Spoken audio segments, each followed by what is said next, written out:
بسم اللہ الرحمن الرحیم۔ گمنام ہیروز کے معزز ناظرین، السلام علیکم۔ آئیے چلتے ہیں کہانی کی طرف۔ اس پر ایسا جنون سوار تھا کہ اس وقت سونیا اس کے سامنے ہوتی تو وہ اسے چیڑ پھاڑ کر رکھ دیتی۔ وہ اس کے سامنے پہنچنے کے لیے ہی غصے سے پاگل ہو رہی تھی، کسی بھی طرح اندر پہنچنا چاہتی تھی۔ اس نے پیچھے ہٹ کر سر اٹھاتے ہوئے دیوار کی بلندی کو دیکھا۔ وہ 15 فٹ اونچی تھی۔ اس کی بلندی پر ننگے تار بچھے ہوئے تھے۔ وہاں تک پہنچنے والوں کو ایسے جھٹکے لگتے تھے کہ نیچے گرنے کے بعد وہ اٹھنے کے قابل نہیں رہتے۔ فرحاد اس کے دماغ میں پہنچ گیا۔ وہ ایک گہری سانس لیتے ہوئے بولی، کون ہے؟ میں ہوں ابو الہول کا غلام، تمہارا دوست۔ میں تمہیں ابو الہول کا واسطہ دیتا ہوں، کوئی ایسی حرکت نہ کرو جس کے نتیجے میں تمہاری جان چلی جائے۔ وہ تن کر بولی، میں موت ہوں، صبح تک مجھے کوئی نہیں مار سکتا۔ ایسا نہ کہو، دیوار کی اونچائی کو دیکھ رہی ہو، اگر وہاں چڑھو گی تو بجلی کے جھٹکے لگیں گے، نیچے آ کر گرو گی تو بے دست و پا ہو جاؤ گی، دشمن آ کر تمہیں اپنے شکنجے میں لے لیں گے۔ میں آ رہا ہوں، تم میرے ساتھ یہاں سے چلو۔ وہ غصے سے بولی، تم جہاں ہو وہیں رہو، خبردار میرے قریب نہ آنا، میں تمہیں دکھاتی ہوں کہ کیسی قوتوں کی مالکہ ہوں۔ وہ دونوں ہاتھ جوڑ کر سر جھکا کر ابو الہول کا تصور کرنے لگی۔ اسے بادل گرجتے ہوئے اور بجلیاں کڑکتی ہوئی محسوس ہونے لگی تھیں، جبکہ حقیقتاً ایسا کچھ نہیں ہو رہا تھا۔ وہ اپنے ابو الہول سے مزید پراسرار قوتیں طلب کر رہی تھی۔ اے ابو الہول، مجھے اتنی قوت اور اتنی صلاحیتیں دے کہ میں یہاں سے چھلانگ لگا کر اس دیوار کی اونچائی سے بھی زیادہ اڑ سکوں، اڑتی ہوئی اس ادارے کے اندر پہنچ جاؤں۔ اس نے پراسرار قوتیں طلب کرتے کرتے سر اٹھا کر دیوار کی بلندی کو دیکھا، پھر یا ابو الہول کہتے ہوئے ایک اونچی چھلانگ لگائی۔ اس کی جست اس دیوار کی بلندی سے زیادہ نہیں تھی۔ وہ نیچے آنے سے پہلے ہی اس کی اونچائی پر ہاتھ ٹیک کر لٹک گئی۔ میلوں دور تک اس دیوار پر تار کانٹے کے ساتھ لگے ہوئے تھے اور ان تاروں میں بجلی کی رو دوڑتی رہتی تھی۔ اس نے سر اٹھا کر دیکھا تو حیران رہ گئی۔ وہ تار کانٹے پھر اتنی ہی بلندی پر چلے گئے تھے۔ دیوار اور 15 فٹ اونچی دکھائی دے رہی تھی۔ اس کی سمجھ میں نہیں آ سکتا تھا کہ حقیقتاً دیوار اچانک ہی مزید 15 فٹ اونچی ہو گئی ہے یا یہ فریب نظر ہے۔ وہ غصے سے بلندی کی طرف دیکھتے ہوئے بولی، اے ابو الہول، یہ کیا ماجرا ہے؟ اگر یہ دیوار سچ مچ اتنی اونچی ہے تو مجھے اتنی ہی اونچی چھلانگ لگانے دے، میں بھی اس پار پہنچنا چاہتی ہوں۔ یہ کہتے ہی اس نے یا ابو الہول کا نعرہ لگایا اور دوبارہ ایک چھلانگ لگائی، پھر 15 فٹ کی بلندی پر پہنچ کر دیوار کے سرے پر لٹک گئی۔ سر اٹھا کر دیکھا تو آنکھیں حیرانی سے پھٹی کی پھٹی رہ گئیں۔ وہ دیوار مزید 15 فٹ اونچی ہو گئی تھی۔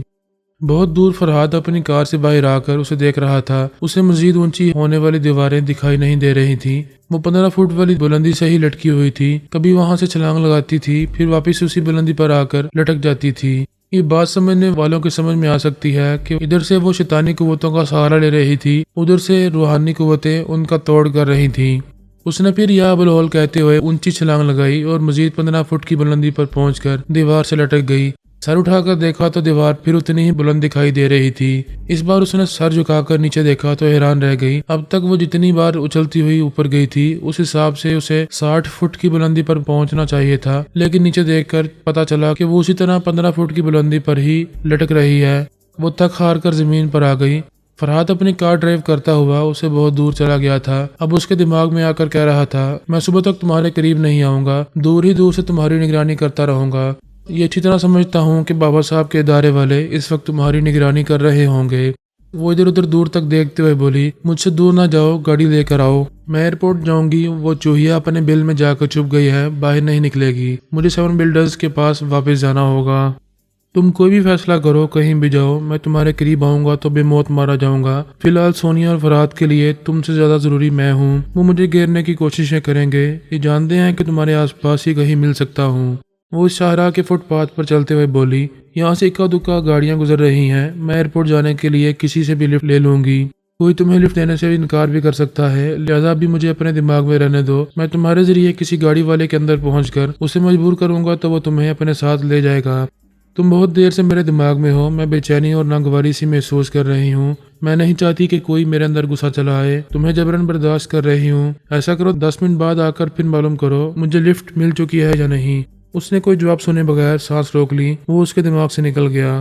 وہ تیزی میں قدم بڑھاتی ہوئی فٹ پاتھ پر چل رہی تھی۔ آس پاس شبنمی دھند اس طرح چھائی ہوئی تھی کہ دور تک کچھ دکھائی نہیں دے رہا تھا۔ آگے بڑھتے رہنے سے راستہ سجائی دے رہا تھا۔ موڑ پر پہنچ کر ایک کار کھڑی ہوئی دکھائی دی۔ وہ تیزی سے چلتی ہوئی اس کے قریب پہنچ گئی۔ کار کے شیشوں پر شبنمی کوہر پھیلا ہوا تھا، اندر کا ماحول دکھائی نہیں دے رہا تھا۔ اس نے ہتھیلی سے ایک شیشے کو پونچھتے ہوئے دیکھا تو وہاں کوئی نہیں تھا۔ اگنیشن کی میں چابی لگی ہوئی تھی۔ کار کا مالک شاید کسی کام سے گیا ہوا تھا۔ وہ فوراً ہی دروازہ کھول کر اسٹیئرنگ سیٹ پر بیٹھ گئی، پھر اسے سٹارٹ کر کے تیزی سے آگے بڑھانے لگی۔ विंड स्क्रीन का वाइपर इधर से उधर हो रहा था और शीशे पर छाई हुई धुंध को साफ करता जा रहा था। इसके बावजूद हेडलाइट्स की तेज रोशनी में सिर्फ चंद गज के फासले तक ही रास्ता दिखाई दे रहा था, बाकी हर तरफ सफेद धुंध छाई हुई थी। थोड़ी देर बाद उसे अपने अंदर सोच की लहरें महसूस होने लगी। वो कह रहा था, मैं हूँ बुलहोल का गुलाम, मैं देख रहा हूँ तुम कार चला रही हो, आखिर ये किसकी है? मैं नहीं जानती, ये सड़क के किनारे खड़ी हुई थी, चाबी लगी हुई थी, बस मैं इसे इस्तेमाल कर रही हूँ। तुम्हें अच्छी तरह सोच समझकर इस कार में बैठना चाहिए था। सोनिया की कोई साजिश हो सकती है, इस कार में धमाका हो सकता है, तुम्हें जानी नुकसान पहुंच सकता है। मैं इसे अंदर और बाहर से चेक करती रहती तो कार का मालिक पहुंच जाता। मेरे पास वक्त नहीं था, इसलिए मैं इसे चेक किए बगैर ले उड़ी हूँ। तुम किस रास्ते पर जा रही हो? मैं पेरिस की तरफ जा रही हूँ, वहाँ से एयरपोर्ट जाऊंगी। तुम पहली बार इस मुल्क में आई हो, यहाँ के रास्तों से नावाकिफ हो, फिर ये कैसे कह रही हो कि पेरिस की तरफ जा रही हो? ये वही रास्ता है जहाँ से तुम मुझे लाए थे। क्या तुम आसपास देखकर रास्ते की निशानदेही कर सकती हो? ये यकीन से कह सकती हो कि ये वही रास्ता है? धुंध इस कदर छाई हुई है कि आसपास कुछ दिखाई नहीं दे रहा। हेडलाइट्स की रोशनी में सामने सड़क भी कुछ दूर तक ही नजर आ रही है। जमाइला, मेरी बात सुनो। पहले तुम्हें ये यकीन होना चाहिए कि ये वही रास्ता है और तुम सीधी पेरिस पहुंच रही हो। उसने एक जरा आगे जाकर कार को यू टर्न दिया, फिर हेडलाइट्स की रोशनी में दाएं तरफ के इलाके को दूर तक देखने लगी। कुछ फासले पर धुंधला धुंधला सा एक चर्च दिखाई दे रहा था। फरहाद ने कहा, तुम्हारे दाएं तरफ दूर तक उस दायरे की दीवार को नजर आना चाहिए। इधर चर्च क्यों नजर आ रहा है? अब कार को घुमाओ और बाएं तरफ देखो। उसने इसकी हिदायत पर अमल किया। कार को बाएं तरफ घुमाया तो हेडलाइट्स की रोशनी में बाबा साहब के दायरे की बुलंदो बाला दीवार दिखाई देने लगी। वो बोला, जमाइला, तुम भटक रही हो, पेरिस की तरफ जाने की बजाय उसके मुखालिफ सिमत जा रही हो। वो वापसी के लिए गाड़ी मोड़ते हुए बोली, क्या मुसीबत है? धुंध में रास्ता साफ तौर पर दिखाई नहीं देता। ये ना हो कि आगे जाकर फिर भटक जाऊं। क्या ऐसा नहीं हो सकता कि तुम आगे आगे अपनी कार ड्राइव करते चलो और मैं तुम्हारे पीछे पीछे आती रहूं? नहीं जमाइला, तुम नहीं जानती, ये सोनिया बहुत मक्कार है। फरहाद भी अंगारे चबा रहा होगा, मुझसे इंतकाम लेने के लिए न जाने कैसी प्लानिंग कर रहा होगा। मुझे मोहताज रहना होगा, इसलिए मैं तुमसे बहुत दूर चला आया हूँ, अब इस रास्ते पर नहीं हूँ। अच्छी बात है, तुम जाओ, फिर 10-15 मिनट के बाद आकर देखो कि मैं सही रास्ते पर जा रही हूँ या नहीं। उसने सांस रोक ली। कार ड्राइव करती हुई आगे जाने लगी। सामने कुछ दूर तक रास्ता दिखाई दे रहा था, बाकी आसपास ऐसी धुंध थी जैसे वो किसी नामालूम दुनिया में पहुंच गई हो, जहां के रास्ते उसे आंख मचोली खेल रहे हों और उसे दुरुस्त रास्ते से भटका रहे हों। फोन का बदल सुनाई दिया। उसने उसे ऑन करके कान से लगाते हुए पूछा, हेलो, कौन? एक बिल्डर की आवाज सुनाई दी। पेरिस के वक्त के मुताबिक रात हो चुकी है, क्या तुम तब्दील हो गई हो? हाँ, मैं तुम लोगों से बाद में राब्ता करने वाली थी। अभी बाबा साहब के दायरे में घुसने की कोशिश कर रही थी, लेकिन कोई रास्ता नहीं मिल रहा। जमाइला, जरा समझने की कोशिश करो। दुश्मन बनकर जाओगी तो तुम्हें कभी रास्ता नहीं मिलेगा। तुम ख्वामख्वाह सोनिया को छोड़कर फरहाद के उस हमजाद के पास चली गई। सोनिया के साथ होती तो इस वक्त उस इदारे के अंदर होती। वो गुस्से से बोली, उस चुड़ैल का नाम न लो, मैं उसके टुकड़े टुकड़े कर दूंगी। कैसे करोगी, जबकि ये देख रही हो कि दुश्मनी से बात नहीं बन रही? तुम्हें मोहब्बत और दोस्ती से बात बनानी चाहिए। सोनिया से आज नहीं तो 2-4 दिन बाद भी इंतकाम ले सकती हो। उसी सोनिया से मोहब्बत करके बड़ी मसलहत अंदेशी से उस इदारे के अंदर पहुंच सकती हो। मुझे उस इदारे के अंदर नहीं जाना है। वहाँ जो बुजुर्ग रूहानियत के हामिल हैं, वो बुलहोल की इस पुजारन को हमेशा के लिए मार डालेंगे। तुम्हारा बुलहोल बहुत पुरस्कार, बहुत ताकतवर है, तुम्हें कोई नहीं मार सकेगा। तुम हर रात पुजारन की हैसियत से जिंदा रहोगी, कोई रूहानियत के अमल से तुम्हें मार नहीं सकता। देखो मिस्टर बिल्डर, मुझे एक बार आगाही मिल चुकी है कि सोनिया मुझे इस इदारे में ले गई है और वहाँ एक बुजुर्ग मेरे सर पर हाथ रखकर दुआएं दे रहे हैं। उसमें से आगाही का एक हिस्सा पूरा हो चुका है। सोनिया मुझे इस इदारे में ले जाने के लिए यहाँ तक ले आई है। इससे पहले कि आगाही का दूसरा हिस्सा पूरा हो, मैं फौरन यहाँ से किसी भी फ्लाइट के जरिए पुर्तगाल वापस आ जाऊंगी। मुझे वापस आने से मना करोगे तो मैं तुम्हारा साथ छोड़कर किसी दूसरे मुल्क की तरफ निकल जाऊंगी। हम तुम्हें वापस आने से कभी नहीं रोकेंगे। तुम जानती हो हम तुम्हारी मर्जी के खिलाफ ना कुछ बोलते हैं ना करते हैं, बस तुम चली आओ। वो एक हाथ से स्टीयरिंग संभाले ड्राइव कर रही थी और दूसरे हाथ से फोन पकड़े हुए थी। राब्ता खत्म होने के बाद उसने फोन को बंद किया, फिर आगे की तरफ देखते ही कार को रोक दिया। वो उस बड़ी शाहराह पर नहीं थी जिस पर अब तक चलती आई थी। वो कोई छोटा सा तंग रास्ता था। पुरानी बात समझ में आ गई कि बेध्यानी में किसी दूसरे रास्ते पर चली आई है। उसने गाड़ी को वापसी के लिए मोड़ा तो दाएं तरफ बहुत ही बुलंद बाला दीवार दिखाई दी। हेडलाइट्स की रोशनी ऊपर तक नहीं जा सकती थी। ये दिखाई नहीं दे रहा था कि वो दीवार कितनी बुलंदी तक गई है। वो रास्ता तंग था। उसे वापसी के लिए कभी दाएं और कभी बाएं कार को मोड़ना पड़ा था। जब बाएं तरफ हेडलाइट्स की रोशनी गई तो वहां भी बहुत ही बुलंद बाला दीवार दिखाई दी। उसने हैरानी से सोचा, ये कहाँ चली आई हूँ? इधर भी दीवार है, उधर भी दीवार है। ऐसे वक्त फरहाद ने आकर पूछा, ये तुम कहाँ पहुँच गई हो? میں यहाँ के कई रास्तों से गुजर चुका हूँ, लेकिन ऐसा कोई तंग रास्ता नहीं देखा जिसके दाएं बाएं बुलंदो बाला दीवारें हों। तुम गाड़ी को वापस ना मोड़ो, आगे बढ़ती रहो, शायद उसी शाहराह पर पहुंच जाओ। वो गाड़ी को आगे बढ़ाने लगी। उसके डैशबोर्ड में घड़ी बता रही थी कि रात के 10 बजने वाले हैं। वो झुंझुलाकर बोली, जब से तब्दील हुई हूँ इस इदारे में जाने के लिए भटक रही हूँ। फरहाद ने कहा, 3 घंटे से ज्यादा वक्त गुजर चुका है, ना तुम इदारे के अंदर जा पा रही हो और ना ही पेरिस की तरफ वापस जा रही हो। उसने अचानक ही कार रोक दी। फरहाद ने पूछा, क्या हुआ? तुम थोड़ी देर के लिए मेरे दिमाग से जाओ, मैं परस्तिश करूंगी। अबुल होल से पूछूंगी कि क्यों भटक रही हूँ और कब तक भटकती रहूंगी। इतना कहकर उसने सांस रोक ली। वो चला गया। जमाला ने आंखें बंद करके अबुल होल का तस्वुर करते हुए कहा, ए होल पैदा करने वालों के बाप अबुल होल, ये मेरे साथ क्या हो रहा है? मैं क्यों भटक रही हूँ? ऐसी परिस्थिति के वक्त उसके दिमाग में बादल गरजने लगते थे, बिजलियां कड़कने लगती थी और हवा के तेज झोंके चलने लगते थे। उस वक्त ऐसा कुछ नहीं हो रहा था। वो परेशान होकर बोली, ए अबुल होल, मुझे आगाही दे, मंजिल का पता दे कि मैं कहाँ पहुँचने वाली हूँ। वो इंतजार करने लगी। फिर उसे दिखाई दिया कि वो एक मस्जिद के सामने है। उसके दूसरी तरफ दारुल उलूम है और ऐसी ही कितनी खूबसूरत इमारतें हैं। बहुत साफ सुथरा माहौल है और ऐसे में एक बुजुर्ग उसके सामने पहुंच गए हैं। उसके सर पर हाथ रखकर दुआएं दे रहे हैं। उसने एकदम से चौंक कर आंखें खोल दी। वही मस्जिद थी, वही दारुल उलूम था, लेकिन अब वो बुजुर्ग नहीं थे। वो घबराकर सोचने लगी, अभी तो मैं कार के अंदर बैठी हुई थी, फिर इस माहौल में कैसे पहुंच गई? ऐसे वक्त उसे अपने अंदर फरहाद की आवाज सुनाई दी। वो पूछ रहा था, ये तुम क्या सोच रही हो? कार के अंदर हो और तुम्हारे ख्यालात कह रहे हैं कि तुम किसी पाकीज़ा माहौल में पहुंची हुई हो। अपने अंदर फरहाद की आवाज सुनते ही आगही का मंजर बदल गया। वो खुद को कार की महदूद फिजा में देखने लगी। विंड स्क्रीन के बाहर हेडलाइट्स की रोशनी में जरा दूर तक रास्ता दिखाई दे रहा था। फरहाद ने पूछा, तुम कुछ उलझी हुई सी हो, बात क्या है? मैंने भी देखा है कि उस इदारे के अंदर पहुंच गई हूँ। ये नहीं होना चाहिए, मैं वहाँ कभी नहीं जाऊंगी। ठीक है, वहाँ ना जाओ, लेकिन गाड़ी तो आगे बढ़ाओ। आगे नहीं बढ़ोगी तो पेरिस के एयरपोर्ट तक कैसे पहुंचोगी? उसने गाड़ी स्टार्ट करके आगे बढ़ाई। विंड स्क्रीन के पार आंखें फाड़ फाड़ कर देखने लगी।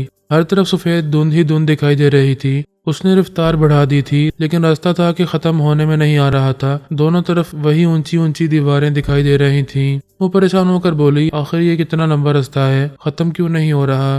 वो बोला, मैं भी हैरान हूँ कि ये कौन सी जगह है, मैंने ऐसा तंग रास्ता कभी नहीं देखा। वो तेज रफ्तारी से कार ड्राइव करती हुई आखिर एक शाहराह पर पहुंच गई। गहरी सांस लेते हुए बोली, थैंक्स अबुल होल, मैं फिर उसी शाहराह पर आ गई हूँ, लेकिन मुझे दाएं तरफ मुड़ना चाहिए या बाएं तरफ? पेरिस की सिमत में है। फरहाद ने कहा, दाएं तरफ मुड़ जाओ, आगे जाकर दाएं बाएं हेडलाइट्स की रोशनी में देखो। शायद किसी इमारत को देखने से या किसी दुकान का साइन बोर्ड पढ़ने से मालूम हो कि तुम कहाँ हो और किस सिमत जा रही हो।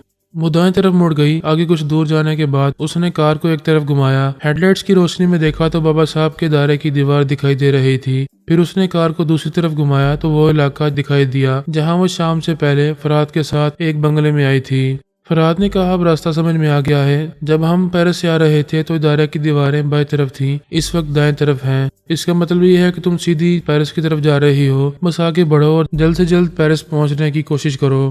वो गाड़ी की रफ्तार बढ़ाते हुए बोली, अब तुम जाओ, पराई सोच की लहरों से मुझे कोफ्त होती है। एक जरा सब्र करो, जब बाबा साहब के दायरे की दीवारें खत्म हो जाएंगी तो मैं मुतमिन होकर खुद ही चला जाऊंगा। वो रफ्तार बढ़ाती जा रही थी। दाएं तरफ इदारे की दीवार भी साथ साथ चल रही थी। आगे जाकर गाड़ी हल्के हल्के झटके खाने लगी। इंजन का कांटा बता रहा था कि पेट्रोल खत्म हो चुका है। उसके रास्ते में जो भी रुकावटें आती उन्हें तोड़कर आगे बढ़ती चली जाती, लेकिन ये सोचा भी नहीं था कि पेट्रोल खत्म हो जाएगा। वो ऐसी रुकावट को तोड़कर कैसे आगे जा सकती थी। उसने गाड़ी के रुकते रुकते उसे दाएं तरफ मोड़ा ताकि हेडलाइट्स की रोशनी में ये मालूम कर सके कि कितनी दूर निकल आई है। गाड़ी के मुड़ते ही हेडलाइट्स की रोशनी ने बताया कि वो ठीक इदारे के दरवाजे के सामने पहुंची हुई है। वो आंखें फाड़ फाड़ कर विंड स्क्रीन के पार उस वसी और इस दरवाजे को देखने लगी। दिल घबराने लगा। आगे ही पहले ही बता चुकी थी कि वो इस इदारे के अंदर पहुंचने वाली है और कई घंटों तक भटकते रहने के बाद दरवाजे के सामने आकर रुक गई थी। पेट्रोल वहीं खत्म हो गया था, रास्ता वहीं रुक गया था। अब उसे ये फैसला करना था कि बाबा साहब के इदारे के अंदर जाएगी या वापसी के लिए मुड़ जाएगी। लेकिन मुड़ेगी कैसे? पेट्रोल तो खत्म हो चुका था। तब उसने देखा वो बड़ा सा फुलादी दरवाजा आहिस्ता आहिस्ता खुल रहा था। उसके दोनों पट ऐसे खुल रहे थे जैसे माँ अपनी बाहें फैलाकर कह रही हो, आओ बेटी आ जाओ, ये तुम्हारी जाए पनाह है। उसकी तरह फरहाद भी हैरान और परेशान था। उसने कहा, जमाइला खबरदार, अंदर ना जाना, वापस चलो। उसने गाड़ी स्टार्ट की। इंजन बेदार हुआ, फिर आहिस्तगी से सो गया। वो बोली, ये गाड़ी तो ना आगे बढ़ेगी ना पीछे हटेगी। वक्त ज़ाया ना करो, गाड़ी से उतरो और इस शाहराह के फुटपाथ पर दूर चलती चली जाओ। इस दरवाजे से जितनी जल्दी हो सके दूर चले जाओ, आगे किसी न किसी गाड़ी में तुम्हें लिफ्ट मिल जाएगी। वो झुंझुलाकर बोली, इस गाड़ी में मुझे लिफ्ट मिली थी, लेकिन ये मुझे घंटों भटकाती हुई इसी दरवाजे के सामने ले आई। मैं बाहर निकलकर सीधी दरवाजे के अंदर जाऊंगी। जब इंतकाम लेने का रास्ता मिल रहा है तो मैं सोनिया को जिंदा नहीं छोड़ूंगी। वो बोला, ऐसी गलती ना करना, तुम्हें फांसने के लिए ये जाल बिछाया जा रहा है। इस गाड़ी में यहाँ तक पहुँचाया गया है, दरवाजा खुद ब खुद खुल चुका है। इससे साफ जाहिर हो रहा है कि तुम्हें ट्रैप किया जा रहा है। समझने की कोशिश करो। वो सोचने लगी, समझने की कोशिश करने लगी। फरहाद की बात दिल को लग रही थी, दिमाग समझा रहा था कि उस इदारे के अंदर नहीं जाना चाहिए। पहले तो वो दीवार कूद कर अंदर जाना चाहती थी, अब इतनी आसानी से दरवाजा खुल गया था, अंदर जाने का रास्ता मिल रहा था। उसने इरादा किया, नहीं, मुझे नहीं जाना चाहिए। मेरे बुल होल से मुझे छीनने की साजिशें की जा रही हैं। ऐसी वक्त उसने गौर से देखा, खुले हुए दरवाजे के अंदर भी बाबा साहब का इदारा वाज़ेह तौर पर दिखाई नहीं दे रहा था। सफेद शबनमी धुंध छाई हुई थी। उस धुंध में सोनिया पहले एक साई की तरह दिखाई दी, फिर कदम कदम आगे बढ़ती हुई दरवाजे के करीब आई तो वाज़ेह तौर पर दिखाई देने लगी। वो मुस्कुरा रही थी, एक हाथ के इशारे से अपनी तरफ बुला रही थी। ये जमाले के लिए एक चैलेंज था, जिसे जान से मार डालने के लिए वो अब तक भटक रही थी और उस इदारे के अंदर घुसना चाहती थी। अब वो बिल्कुल निगाहों के सामने आ गई थी और उसे चैलेंज के अंदाज में अपनी तरफ बुला रही थी। वो एकदम गुस्से से भर गई। दरवाजे को एक झटके से खोलना चाहा, पता चला वो मुकफ्फिल है। उसने खिड़की के शीशे पर एक जोरदार घूंसा मारा। उसके घूंसे से दीवारें तड़क जाती थीं, लेकिन खिड़की के शीशे को कोई नुकसान नहीं पहुंचा। ये ऐसी नाकामी थी कि वह जुनून में मुब्तला हो गई। उसने विंडस्क्रीन के शीशे को एक घूंसा मारा, दूसरा मारा, फिर तीसरा मारा, लेकिन उसे भी कोई नुकसान न पहुंचा। वो हुज़ियानी अंदाज में चीखने चलाने लगी, सर से गाड़ी की छत को टकरे मारने लगी। न शीशे टूट रहे थे, न गाड़ी की छत को कोई नुकसान पहुंच रहा था। वो झुंझुला रही थी, गुस्से से चीख रही थी, अगली सीट से पिछली सीट की तरफ आ रही थी। वहां दरवाजों को लाते मार रही थी, हलक फाड़ फाड़ कर कह रही थी, ए अबुल होल, मेरी पुरस्रार कुव्वतों को क्या हुआ? मुझे कुव्वत दे, गैर मामूली कुव्वत दे। मैं इस गाड़ी को तोड़कर बाहर निकलकर सोनिया की हड्डियां पसलियां तोड़ देना चाहती हूँ। सोनिया को मौत के घाट उतार देने की बस एक ही हसरत थी जो पूरी नहीं हो रही थी। उसने इस इदारे में दाखिल होने के लिए 100 जतन किए थे और नाकाम होती रही थी। अब दरवाजा उसके लिए खुल गया था, वो आसानी से जा सकती थी, लेकिन उस गाड़ी के अंदर बेदस्तोपा हो गई थी। बाहर निकलकर सोनिया तक नहीं पहुंच सकती थी। ऐसे वक्त कुदरती हालात समझाते हैं कि इंसान कुछ भी नहीं है। अभी शायद है तो पलक झपकते में ही कमजोर हो जाएगा, लेकिन आदमी की समझ में नहीं आता। ताकत के घमंड में चीखता चलाता है, अपने से बड़ी कुव्वतों से टकराता है और खुद टूटता बिखरता चला जाता है। उसकी भी यही हालत हो रही थी। वो कार की महदूद चार दीवारी से टकरे मारते हुए जख्मी हो रही थी। फरहाद कह रहा था, रुक जाओ जमाला, समझने की कोशिश करो, तुम्हारे साथ क्या हो रहा है। यूं जुनून में मुब्तला होकर तुम अपना नुकसान करोगी। वो चीख कर बोली, बकवास ना करो, दूर ही दूर से मशवरे दे रहे हो। क्या यहाँ आकर मेरी मदद नहीं कर सकते? क्या बाहर से दरवाजा नहीं खोल सकते? तुम समझ नहीं रही हो, ये तुम्हें और मुझे फांसने की साजिश है। वो चाहते हैं कि मैं तुम्हारी मदद के लिए वहाँ हूँ और उनका शिकार हो जाऊँ। वो गुस्से में बोली, लानत है तुम पर, तुम्हें अपनी पड़ी है, मेरी बचाव की फिक्र नहीं कर रहे हो। कैसे मददगार हो, कैसे अबुल होल के गुलाम हो। मुझसे क्या पूछ रही हो? अपने अबुल होल से पूछो। ऐसे वक्त तुम्हारी पुरस्रार कुव्वतें क्या हुई? अभी तुम अबुल होल की परस्तिश कर रही थी, वो तुम्हारा साथ क्यों नहीं दे रहा है? इस कार के अंदर वो भी क्यों बेबस हो गया है? बकवास ना करो, मेरा अबुल होल कभी बेबस नहीं हो सकता। वो मुझे कुव्वत देगा, मुझे यहाँ से अपने पास बुलाएगा। ये कहते हुए उसने या अबुल होल का नारा लगाया, फिर दरवाजे पर एक लात मारी, मगर उस दरवाजे का कुछ नहीं बिगड़ा। फरहाद ने कहा, मैंने ऐसे ही वक्त के लिए तुम्हें सोनिया से दूर किया था, इदारे में जाने से रोक रहा था। ये जानता था कि वो रूहानी कुव्वतों के मालिक हैं, तुम्हारी शैतानी कुव्वतों को फना कर देंगे, और देख लो यही हो रहा है। वो पिछली सीट से अगली सीट पर गिरने के अंदाज में बैठ गई, आंखें फाड़ फाड़ कर विंडस्क्रीन के पार देखने लगी। दरवाजा खुला हुआ था। उस दहलीज के पीछे सोनिया अब तक उसका इंतजार कर रही थी। जमाला का इंतकामी जुनून खत्म नहीं हुआ था। वो दिल ही दिल में अबुल होल से कह रही थी, एक बार ये दरवाजा खोल दे, मुझे उस चुड़ैल तक पहुंचने दे, फिर मैं उसके चीथड़े उड़ा दूंगी। वो एक बार फिर शीशों पर घूंसे मारने लगी, दरवाजे को खोलने की कोशिशें करने लगी, लेकिन बाहर निकलने का कोई रास्ता नहीं मिल रहा था। फरहाद ने कहा, मान जाओ, तुम्हारा अबुल होल बेबस हो चुका है। जब तक तुम इंतकामी जुनून में मुब्तला रहोगी, तब तक कार का कोई दरवाजा नहीं खुलेगा। वो गुस्से से मुठ्ठियां भींचकर विंडस्क्रीन के पार सोनिया को देख रही थी। वो उधर थी, ये इधर थी। उनके दरमियान वक्त गुजर रहा था। घड़ी का कांटा तेजी से सिरकता जा रहा था। विंड स्क्रीन के पास सोनिया दिखाई दे रही थी और वो शीशों पर यूं गूंसे मार रही थी जैसे सोनिया का मुंह तोड़ रही हो। वो इदारे की दहलीज पर खड़ी हंस रही थी। फिर 5 बज गए। आधे घंटे बाद जैसे ही फजर की अजान गूंजने लगी तो जमाला के जिस्म को एक झटका सा पहुंचा। वो उस वक्त दौड़ती हुई मस्जिद की सीढ़ियों पर पहुंच जाती थी। उसके रास्ते में कोई भी रुकावट नहीं आती थी। फिर उस कार के दरवाजे कैसे रुकावट बन जाते। जमाला के जहन से गुस्सा और जुनून उतर चुका था। उसने हाथ आगे बढ़ाकर दरवाजे को खोला तो बड़ी आसानी से खुलता चला गया। वो फौरन ही बाहर आई। दूर सोनिया को देखते ही दोनों बाहें फैलाकर चीखती हुई दौड़ती हुई उसकी तरफ जाने लगी। मामा मामा, मुझे अपनी आगोश में छुपा लो। वो दौड़ती हुई दायरे की दहलीज को फलांगती हुई सोनिया के पास पहुंच गई। उसके कदमों में गिरना चाहती थी। सोनिया ने उसके बाजू को पकड़कर अपनी तरफ खींचा, फिर उसे सीने से लगा लिया। उस फौलादी दरवाजे के दोनों पट आहिस्ता आहिस्ता बंद हो रहे थे।